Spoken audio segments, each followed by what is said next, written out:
Welcome back to another episode of PB and Ballers. Ooh, we got a special episode on tap for you guys.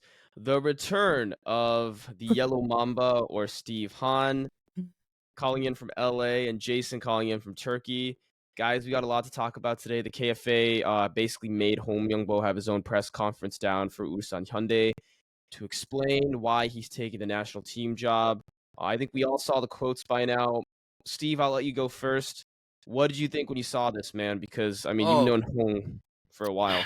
I think for the most part it was very predictable what was gonna happen because I think regardless of because dude, we got into a point where when we have these press conferences like we have these people they're almost like assessing these press conferences like this like it's supposed to be a performance or something. But I mean, looking at it from that standpoint, I think regardless of how he like quote unquote performed in this press conference, I think there was only going to be one outcome. Unless he was going to come out and say, hey, like I thought about this again and I changed my mind for the second time. Like I ain't going to do this anymore.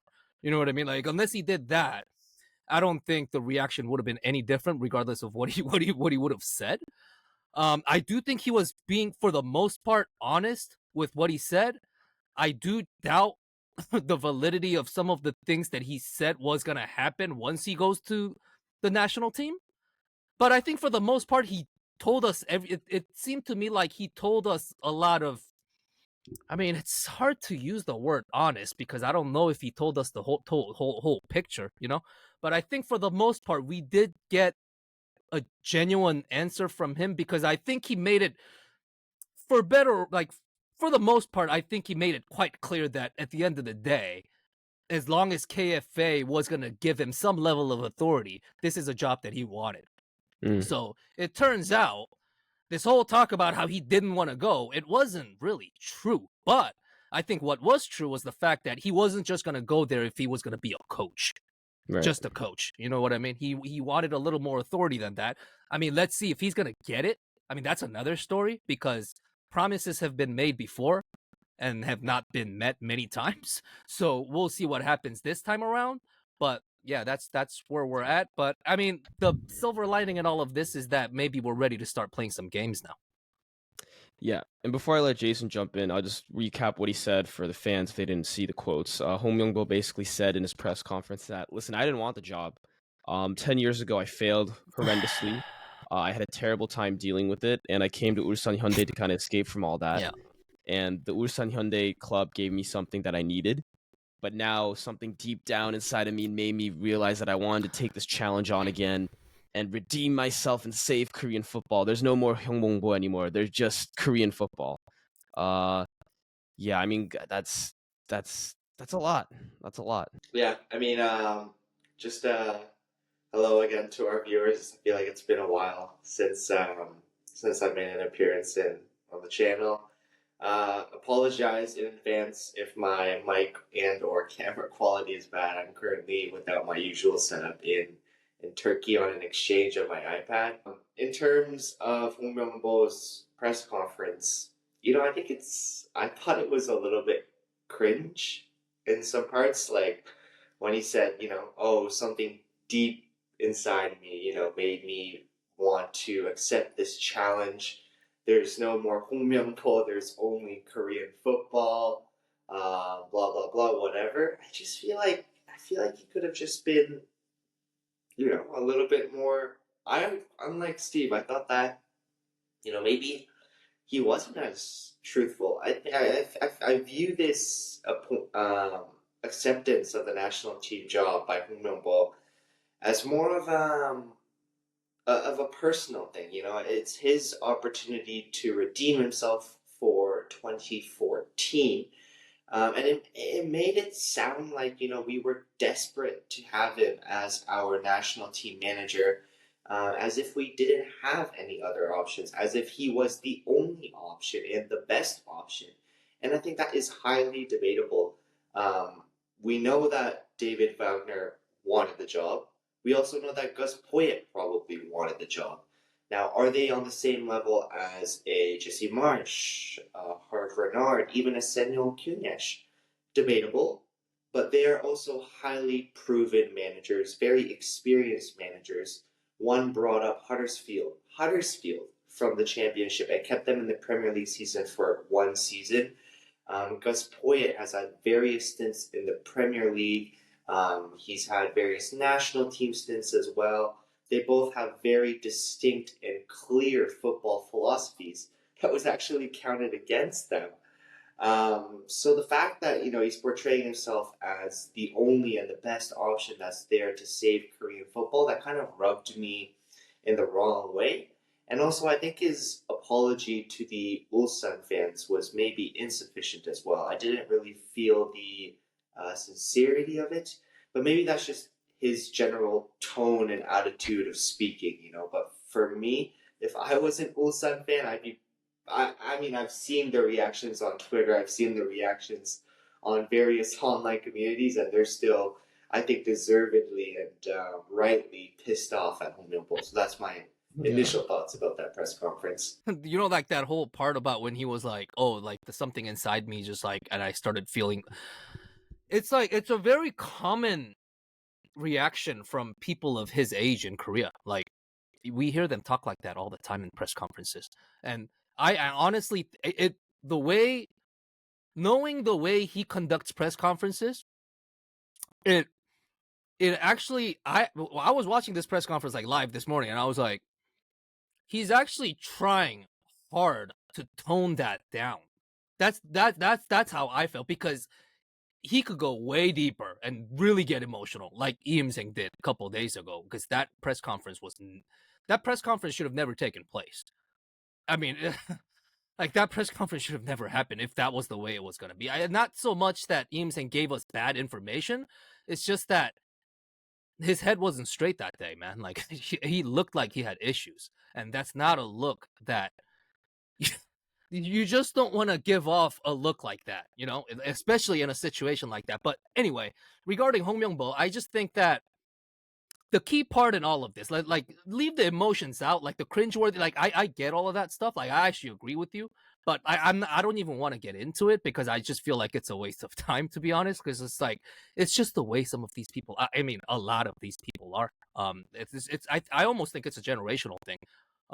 But I think the key part, you could break it into two things. Number one, like I said, he wanted the job, which, like, I guess two parts to that as well. Like, wanting to be the national team manager. I mean, I've said this before about other candidates before with you guys.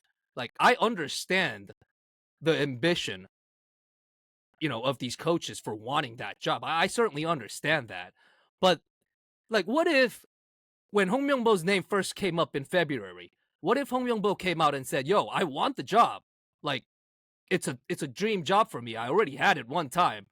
Didn't work out for me. A lot of it was my own fault, but at the time I was under a difficult circumstances. And if things can be right this time, if the right opportunity comes, I do want to go back. But right now I'm under contract with Ulsan. And as long as that's the case, this is my team and I'm going to commit myself. And seeing how the KFA is a big mess, once that gets cleaned up and once they give me some type of commitment, I will go there. I have the intention to go there and work with these people. But right now, I'm all about Ulsan because I'm under contract here. I haven't been contacted by the KFA. If he's been saying this all this time, for the last five months, I still think he would have been criticized pretty bad for leaving the club. But I feel like we could at least say, yo, he was at least being honest. So like that's like when I said this, like when I felt like when I said I felt like he was being honest in the press conference today, I only really just meant like he was honest with expressing his feelings in terms of, oh, like I just felt like I thought about it overnight and at the end of the day, I wanted the job. That's pretty much what he said. With regards to that, I think he was being honest. But the reason why I was like, oh, I'm not entirely sure if I can say that he's being entirely truthful. That's what I meant, because I'm not really sure if he's giving us the full picture. But I feel like we already know what really happened. What happened is basically Eames-Hang flew out to Europe first week of July. He met with Gus Poyet and David Wagner. Apparently, David Wagner, as Steve reported, gave a 50-page presentation to E. He was well prepared. And then E flew back to Korea. And the day he flew back, I think he waited outside Hong Myung-bo's house, either that day or the next day, for like hours. And then he basically got on his knees and begged him to come back. basically told Wagner and Poirier, yeah, thanks for that, but I'm gonna hire this guy. And by the way, I'm not gonna give him an interview. He's just my dude, so I know like he's the better fit for this job. I mean, for me, like, okay, like you can have different opinions. Like, I'm sure E is a very intelligent man in terms of his football knowledge, and you can Maybe not, man. After seeing this press conference, maybe not. maybe But like, not, right? yeah, that's to be debated, I guess. Yeah. But I mean, the biggest like concern I have, guys, and I'm curious what you guys think about this, is like how this makes us look to European managers, because with the way we treated these candidates, Poirier and Wagner are going to talk. Wagner is Jurgen Klopp's best friend. I think he was his best man at his wedding. Gus Poirier is the former Greece manager. Like, Steve, can you imagine the shit they're talking to the other coaches in Europe about how the KFA has treated like them during the process? I mean, first of all, this is like my hunch. It's not like any type of information, but the feeling that I get based on what I've seen and based on just me judging from what I'm seeing, I feel like the KFA, like when things have happened over the last 4 or 5 months and the candidates pretty much came down to, David Wagner or Gus Poyet, which I didn't think was that bad. I mean, like I've been open about this. I know the reaction was pretty bad when those names first came out in Korea, and I mean, it's all opinions, right? So I mean, it's understandable, but I think internally at the KFA, they leaked those names on purpose to see how the public would react because they weren't sure. Because Jung Mong-gyu wasn't sure. Like you think Jung Mong-gyu ever watch? I mean, not that he has to, but do you think he knew anything about Gus Poyet or David Wagner? I mean, we're talking like these people in the technical committee did not know who Jesse Marsh was. And when I first heard this, when Park Jo first said this, I was like, okay, like maybe like some of the older people, maybe it's possible. Then I'm thinking, yo, like we're talking, this isn't just random people at the KFA and the upper management. We're talking about these are people who have been handpicked by the KFA to work within the technical committee. These are people who've been brought into this organization to find a coach. And how do you not even know a guy who was working in the Premier League last year? That to me is shocking. And you're in the position to hire a manager, an international level manager, and you do not know who Jesse Marsh is?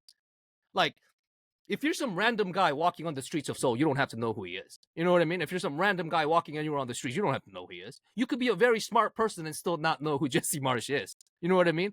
But you cannot be appointing a head coach for a team that's on the verge of entering top 20 FIFA rankings, world rankings. A team that hasn't missed the World Cup since the 80s. That you're in this position of privilege to handpick a coach or at least recommend a coach to this federation, and you don't know who Jesse Marsh is. Just let that sink in for a second. Like at first I was like, could that be? Like I was wondering, like maybe that's understandable. Maybe he had a different role within the the group.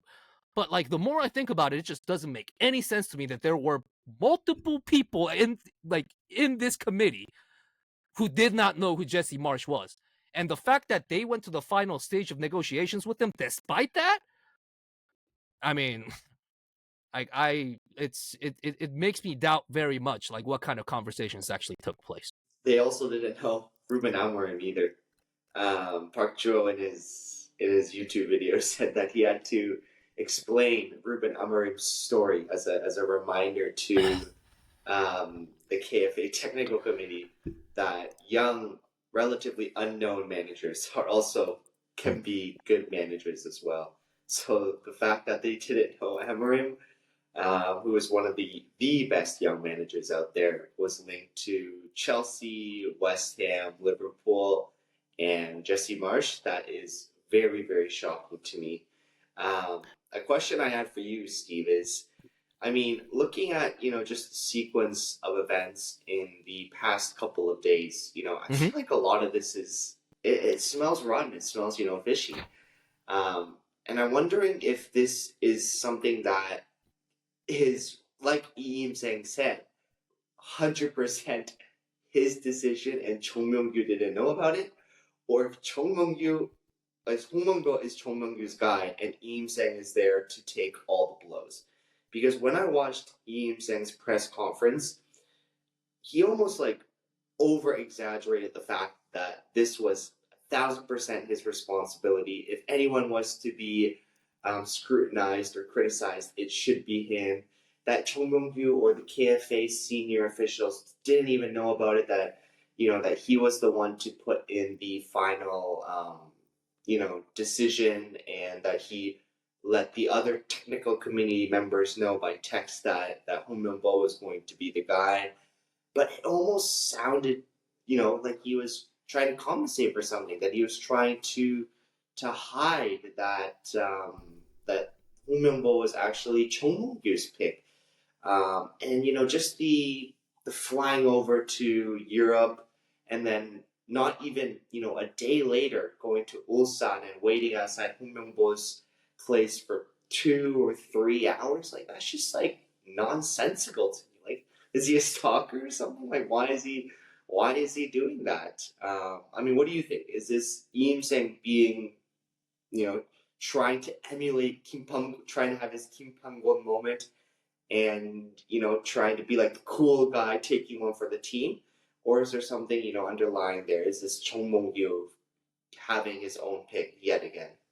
It's funny you mentioned Kim Pang-gon, because I do think in terms of profile, these are actually two very similar people.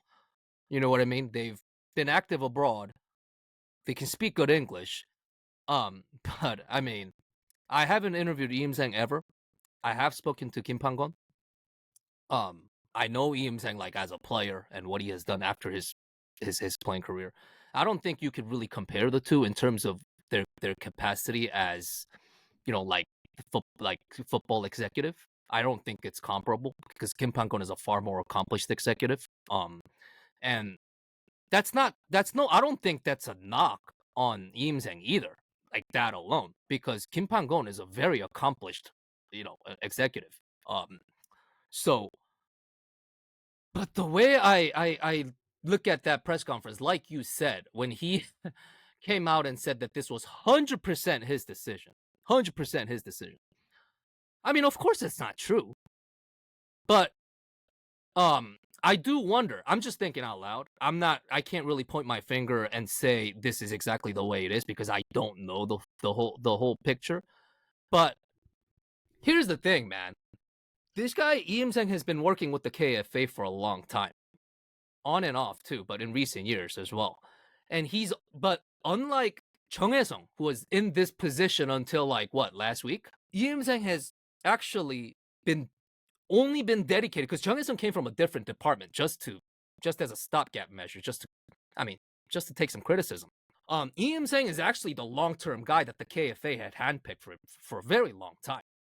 And this guy will be the technical director for years to come. Or at least that's the plan. So when he's in there, I mean, this was his first ever press conference since he's been appointed. And he was appointed months ago in this position, actually. It's not like, he just came to the KFA and started working for them since last week or 2 weeks ago.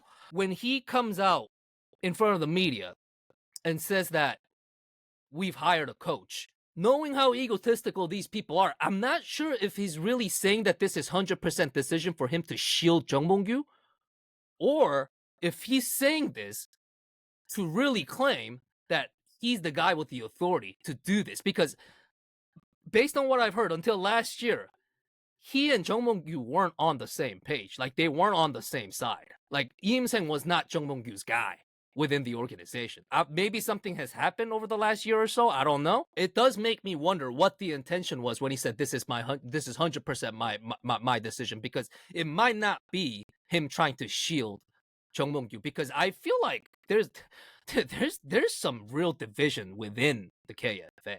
And it almost feels like, like outside looking in, when we look at it, sometimes we feel like everybody's just kind of there to cover up for Jung Mong-gyu, to clean up after his mess. It almost looks like that sometimes. But I almost feel like these people are just sabotaging each other. There have been signs, like that whole thing about how the guys were playing cards during the Asian Cup, like the gambling scandal, quote unquote. That's what they called it, right? I mean, that story was leaked. I can tell you this. That story was leaked so that somebody within the team camp can be sabotaged. He was fired after that news got leaked. So these are the types of relationships that we're talking about. Obviously, I don't know the whole picture of how the politics over there work, but there could be something going on that we know absolutely nothing about between Im Seng and Jung Mong-gyu. And if those guys don't like each other, I mean, I have a hard time believing that Jung Mong-gyu would let him be in that position if he doesn't like him. But if they're not seeing eye to eye, if that's the way it is, I honestly wouldn't be surprised. And guys, like, look, man, the KFA really needs somebody who knows what he's doing, and they know this. And I almost feel like, because they were convinced that both David Wagner and Gus Poyet weren't good enough to be the manager for this team. Like, they were convinced that the public reaction would be bad, and they were convinced that these two coaches just weren't good enough based on. My feeling is that they leaked those names on purpose, just to see how the public would react. I would not be surprised if the conversation between Im Seng and Hong Myung-bo that day when they met at like 11 p.m. or whatever was just Im Seng saying, "Yo, bro, like Hyung, help me out." I honestly feel like that was the conversation that took place that day between the two. Like, bro, you're the only guy who could freaking help me out in this situation right now. Please help me out. Because you got to remember, Im Seng's younger than Hong Myung-bo. It's not like he could. When those two guys are working, it's not like Im Seng can tell him what to do. Maybe that's a good thing at the end of the day, but like for all the wrong reasons. But Im Seng cannot tell Hong Myung-bo what to do. That's for sure.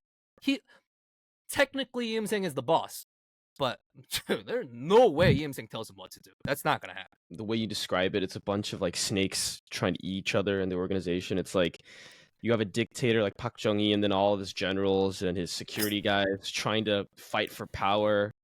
And then Park Chung-hee killed people, so let's not go that far. You know what I mean? Well, but like, you see what I'm saying. But I get your point. I get your point definitely. I understand what you're saying. Like you're talking about this very typical Korean, like old school Korean theme of dictatorship. Like that's what you're getting at. I mean, it's like I totally get that. It seems like everyone has like their own personal agenda within the KFA.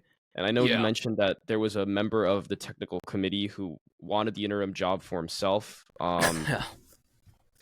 It shows you the rot in this organization. Obviously, I don't want to get too much into Chung Mong-gyu. Like, he's not gonna like resign. Like, he's not stepping down at this point. It's clear he's gonna be in power for as long as he wants. But the reason why I think people are so angry at Hong Myung-bo is not because he's a terrible manager, but just because the way he was appointed. Right? I mean, if you look at the Korean fan reaction here, it's like everyone is turning on Hong now. And relatively speaking, I think he had a decent reputation considering what he did in the K-League recently. But I mean, I'm gonna go back to the game last night. He literally after the game he hid behind his players and didn't address the fans. I remember they were taking their speakerphones and saying, "Hey, Hong Myung-bo nawa." They're like, "Come out and talk to us and tell us what's going on." And he just hid behind the fans. And the only time he spoke was at the press conference. And I mean, I respect what he did as a player because he's a legend. Like, he's the Franz Beckenbauer of Asia. But man, like the way he behaved after the game, hiding behind the players and doing what he did, especially after he called out Jun Amano for leaving for Chumbuk. It's like, bro, like, you got no self-awareness. Like, you like the hypocrisy is a little like is much. And Jason has said this before. This shows like a problem with the 2002 generation and how they've almost like kind of been a detriment to Korean soccer as they've aged. And that's really disappointing for me. So y'all remember, was it the 2018 World Cup when Real Madrid announced that Julen Lopetegui has been appointed as their manager? Yeah, he got sacked immediately from Spain. That's the magnitude of this. You know what I mean? I mean, it's not the same situation, but that's the magnitude of like, because I mean, like, let's put Hong Myung-bo aside for a second. So he's been appointed as the national team head coach, right? So if you're gonna announce him, if you're gonna name him as the head coach, why is he coaching this? Why did he coach this team last night? That's what I'm trying to figure out. Like, why was Ulsan okay with this? That's number one. Like, why were there two separate press conferences hosted by two separate entities to announce or to make announcements about this whole, I don't know, debacle, scandal, whatever it is? And if you're announcing an appointment of a head coach, what generally happens anywhere around the world is the technical director sits with the new head coach and they face the media together. For Im Seng to do his press conference in Seoul on Monday, and for Hong Myung-bo to stay down in Ulsan and do a press conference as a post-game press conference of a K-League game that was hosted by his club. I mean, I feel like I say this about every thing that the KFA does these days, but this was another mismanagement because the way they announced this, you cannot have two separate press conferences where two people are contradicting each other. I mean, I'm not sure if they contradicted each other, but it just didn't make sense what was going on. And I also do wonder, like, for all of Hong Myung-bo's mistakes, I'm wondering, like, did KFA do this on purpose? Because what I'm trying to figure out is, it's early July right now. We don't have a game until September. The Euros are ending this week. The Copa America is ending this week. The Olympics, that's starting in a week or so, and it'll be done at the start at mid-August. Announcing this now is just like, you've already wasted 5 months. That's number one. I understand the urgency to name a manager soon just because you haven't really moved forward in the last 5 months. I understand that. But you've appointed 2 interim coaches during this process. So until September, third round AFC qualifying, which is when it is crunch time, you've pretty much had 7 months to put this together, and for you to make this announcement now that you're taking a manager from the K League when the season is when there's a game 2 days after your announcement, to keep the head coach there and to not even tell us when he'll be leaving that team. We got some breaking That's news. Sorry, Steve. Yeah. Kim Dae-ryung just tweeted that after the match, Hong Myung-bo was planning to stay with the team until the weekend, but after hearing the fans' boos, he has changed his mind and he will resign effective pretty much immediately. Well, he didn't know that the fans were going to boo him on Wednesday when this happened. I mean, that's not. I mean, like, all my love for my guy, like, Kim Dae-ryung is my guy. I like him. I love him. Like, he's my dude. But, like, that's not really news to me. I mean, like what, he was surprised? Like, he was surprised by what he saw, like, last night? Seriously? I mean, like, I do think, like, certain things that were said to him, like some of the extreme, like, things that were said to him might have gone too far. But, I mean, like, was he surprised? I mean, these are fans at a sports game we're talking about. Like, he can't be surprised by this. Like, we saw this coming. How can he not see it? I don't think he was. Honestly, I don't think he was surprised by it. I mean, he knows better, man. He knows better than all of us, like, how these fans have been reacting to me. I mean, you guys understand, if he goes to the World Cup in 26, this is going to be his 7th World Cup. This is going to be his 7th World Cup. So he cannot pretend like he doesn't know how the public reacts in Korea. Because he's been through 90s, 2000s. He's been through 4 decades of World Cup with Korea. All types of different roles: player, assistant coach, head coach, and also, like, I mean, he didn't go there as an executive, but he set up the team to go there for 2022. If he didn't know that the fans were going to react this way after what he's been through with a bigger audience in 2014, I'm not really sure what's going on there, because he can't pretend like he didn't see this coming. And considering the things that he has said, I mean, he has been saying word for word, I ain't going. For him to make this decision now, I mean, if this is what you want to do, you've been offered a job. I told you guys this already. Like, if this is the job that he wants and he wants to do it despite all the consequences, and if he wants to give this a try, I mean, nobody can stop him. He can go ahead and try, but he can't pretend like he didn't see this coming. Yeah, I think we could talk about, the incompetencies of the KFA or Hong Myung-bo's decision for hours and hours, but to sort of end off this video, Steve, let's talk about. I mean, I saw your tweet. Football, isn't about stories. It's you have to actually play it on the pitch. You have to see the coaching play it out. Yeah. So let's talk about Hong Myung-bo as a manager and what he can offer for. We're actually going to talk about what really matters. What really matters, what he can offer for this Korean national team. I mean, again, Im Sang's description of why Hong Myung-bo was better than the other 2 candidates, to me, it was kind of a joke. I mean, he spent like upwards of 5 minutes talking about, his level piano tactics, his three at the back tactics, when he's building out from the back, how Ulsan Hyundai was first in build up in K League. I don't know even how you would quantify that. First in pressing, again, what are you quantifying this with? But somehow they were, near the bottom in terms of distances covered. So somehow they were a very efficient team, like Argentina at the 2022 Qatar World Cup. I mean, a lot of that is just nonsense and just saying really technical terms in there to satisfy the public who may not be familiar with football as much as other fans. I mean, for me, Hong Myung-bo has always been a really good man manager. He's more like a Carlo Ancelotti than a Pep Guardiola. He's going to be really good for restoring order in this KFA setup. Hopefully helping out the team chemistry, making sure it's no secret that we've had an increase in superstars. Sunny, Iganin, Kim Min-jae, maybe now even Pejino, who's upcoming.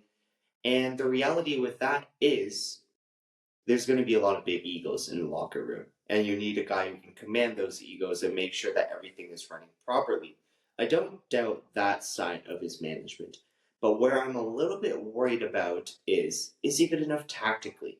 Is he good enough to, make sure that we're building upon the foundations of Palo Bento? Because that's what Ian Sang said he wanted Hong Myung-bo to do. He said, "Oh, these two other candidates, David Wagner and Gus Poyet, we didn't really like them because their playing styles are totally different to Palo Bento, and we want to build upon that." But when I look at Hong Myung-bo's football philosophy, whether it was with Korea and then now Ulsan, I doubt whether he has the capacity and the capability to build upon what Palo Bento has done with this team. I know that he's trying to bring in 2 foreign assistants. The names have yet to be announced. Maybe we're not even starting looking for them yet. I mean, what do you think, Steve? What, in terms of strictly football, what does Hong Myung-bo bring to the table? From a tactical sense, it's probably highly likely that he's going to play his typical 4-2-3-1. 4-2-3-1 is a freaking standard formation, so you can't really go wrong with it as long as you execute it. I do think, well, it's hard for me to say, man, because he's been away for a long time. And coaching Ulsan in the K-League is different. It's very different from coaching anywhere else. Because what I don't understand is they're a dominant team in the K-League. I mean, obviously they're going to dominate possession. Obviously they're gonna run less than the opposition. They have the ball. For a technical director to sit up there and talk about number one in build up, La Volpe, like, yo, I mean, I was talking to Albert about this last night. I was like, the fact that he used the word La Volpiana in the press conference, do y'all even know what that is? Like, you guys know what that is? Like, you guys know like what he means when he uses that word, right? Hey, like, I'm gonna be honest with you, man. I'm not gonna pretend like I'm an expert when it comes to like the tactical side of the game. I'm no coach, but I have been involved in the process of doing technical work for football teams in the past. And what I can tell you is when you meet real football people who work in the technical departments at football clubs, federations, or whatever, and you use a word like La Volpiana to describe whatever it was that Im Seng was trying to describe, they're going to laugh in your face. Nobody uses that word. I mean, you guys know what La Volpiana is. It derives from Ricardo La Volpe, the Mexican manager, who once coached Pep Guardiola in Mexico, from what I know. And he was a very influential manager. I get all of that. But that Salidas La Volpiana, or whatever that full term is, it literally, like, from what I know, translates to like Ricardo La Volpe's way of escaping or something like that. I mean, that's all this is. And he was doing this since like the 90s or something like that. And that's why it was popularized. So for a technical director to sit up there and use that term, because that term was brought to Korea by some random like fans on internet forums. It's not like this is a technical term, guys. Let's not pretend like this is some, like some football literature. That press conference was a joke. So he didn't really explain anything. But aside from that, so I'm just going to conveniently ignore everything that Lee Im-seng said about Hong Myung-bo's football because it just doesn't do any good to me. Hong Myung-bo's football, I do think how, like, the reason why I say it's tough for me to judge is because I don't know how competitive it can be when it's, I'm not sure if it's transferable to Korean national team, because at the end of the day, our goal is not only to get through qualifying, is to damage at the World Cup, right? I mean, I at least hope that's the plan. His game is based on progression. So Im saying, like, big picture of what he was trying to say, I do understand what he was trying to say. He was just saying all the wrong little things. That's where he screwed up, I think. I think tactically, like, Hong Myung-bo isn't terrible. He's one. I do think he's the best Korean manager when it comes to strategizing game plans and things like. But then these days we have managers like Lee Jong-il who's pretty good at that kind of stuff too. But that's one. You know what I mean? He's an exception. And I'm not, when you look at them as a package, I mean, forget about all the drama around the coaches. When you compare the profiles of these coaches, I do think Hong Myung-bo is the most qualified coach amongst Korean coaches. But we've had this question from the 90s, guys. Are the Korean coaches ready to take this challenge? And we've tried this before. Most of them failed. Ho Jung-moo saw some moderate success with the national team. I mean, moderate is debatable because in 2010, that was actually quite an achievement, what we did at that tournament. I mean, maybe Hong Myung-bo can do it in 2026. Like who really knows what's going to happen in the future? But it's just hard. Like, the reason why, I mean, because I've never made a secret, guys, that I'm a fan of this. I've been a fan of his for a very long time. Way before I became a football writer. But one of the biggest reasons why I said I hope management role is something that he's really thinking about for the future, especially when it comes to the KFA, is because I wasn't sure if his coaching was transferable to international level football. With the under 20 team, it was. I mean, that team played some great football at the under 20 World Cup, and the core group of that team is a team that went to the Olympics and won a bronze medal, which was a historic achievement, but that was 12 years ago. You know, I can't sit here and say, yo, the failure at the World Cup 10 years ago, that's in the past, and pretend like the Olympics in 2020 in 2012 was, it's somehow still a valid accomplishment. I mean, it is a valid accomplishment, but then you have to take into account the 2014 failure as well. It balances it out. I do think he's a solid coach, just not sure if he's fit for the national team, which is why I thought he's probably, because there's room for him in Korean football. I think there's big contributions that he can make. I'm just not sure if being a coach with the national team is the best way for him to contribute. But what I do want to see is what he said about this MIK shit that he was talking about. But because, like, I'm actually serious. Because that whole MIK concept, they've been working on this for a very long time. Didn't I send a link to one of you guys? There's 3 videos on KFA's YouTube channel. They have a coaching education YouTube channel, a separate one. They have 3 separate videos of that seminar of 3 of their executives. One of them is Lee Im-seng, and the one other guy that they have named Kim Ji-hoon, who's a team manager of a high performance group at the KFA. Real smart guy, probably one of the best football minds in the country. But anyway, there's a video of these people announcing this technical philosophy, and apparently, based on what I heard, Hong Myung-bo was a part of the process that drafted this. This is actually true. This I can vouch for him. Since the day he retired in 2003 or 2004, this is all he wanted to do, to develop players. And he actually has been pretty good at it when he did it with Korea, and also he played the same role in China. I know Korean, like the football fans who don't like him in Korea mock him because he did get relegated in China, but that wasn't even his work over. I mean, it was his work. He was the head coach, but his main task over there was to bring up players from their underage teams. So he's had some experiences doing this, and this golden age program that the KFA has worked, because the underage World Cups for Korea has been a big success for the most part. And that golden age program, I think Hong Myung-bo was a big part of creating that as well. So the talent identification, all that. I mean, he made some significant contributions to Korean football, even as a non-player. Like, I can vouch for him. But I'm just not sure if at this time he is a good fit for that. I mean, forget about the drama. Forget about him leaving the K-League. Like let's not even get to that for now. I mean, the whole, the drama surrounding this.